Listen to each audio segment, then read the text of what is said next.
And this is exactly what my friend and I were up against. We didn't know anything about. And there was a very, very popular big band leader. Jazz musician? Band, yeah, very famous. And one night we went to one of these seances, and he was with his wife. So Roger, you're at this restaurant. What happened? We sat there, and we had our favorite alcoholic beverages, you know. And as we talked, the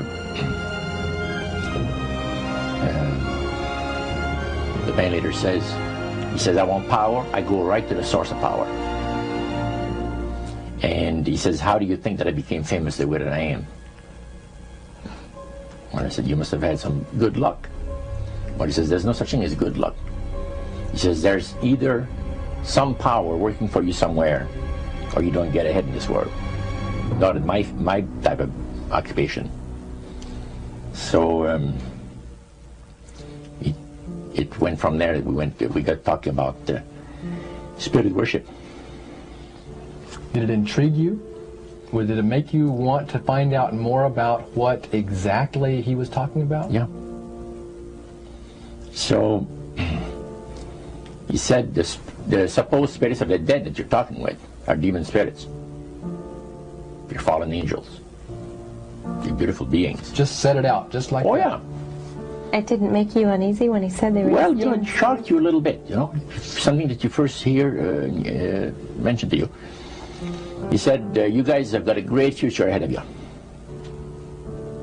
Because we've been told, the high priest of our society, secret society, has been told that the master has very special plans for you too. Now, what did he mean by the master? Satan. And we were interested to hear more about it. And he told us, he says, look, we worship spirits. We worship Lucifer and all his angels. They're just as beautiful as they did before they were cast out of heaven. He says there was a misunderstanding in the whole thing. He says among the inhabitants of the galaxies. And he says our master was misunderstood. And God did not bear with him like he does with people that make mistakes today. So we're in a warfare, good against evil. And we happen to be the evil ones, but we're not that bad. He says, I look at this business between the forces of good and evil.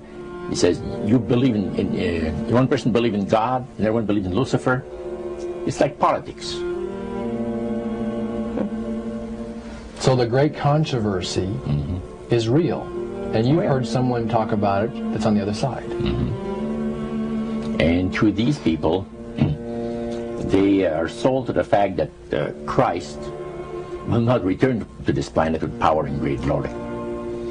He's going to abdicate all claims to the planet, because the high priest once said that Christ will abdicate all claims to the planet because he knows that it is lawfully and rightfully Satan's. And at that time he says, so the priest says, well now, he says, for those of you that are new, let me tell you that this is the most feasible way, he says, to please the spirits. It's to deride Christ and his people, you know, and his church and all that. So they sing out of Christian hymnals. They didn't sing Christian words to the hymns, however. Well, they changed a lot of them. Yeah. Not it's a form of blasphemy. Yeah. Such as you see today in the rock music world. You see the entertainers, they have these crosses. The ladies got earrings, crosses. The guys got crosses. This is a form of blasphemy, a form of deriding Christ. You see.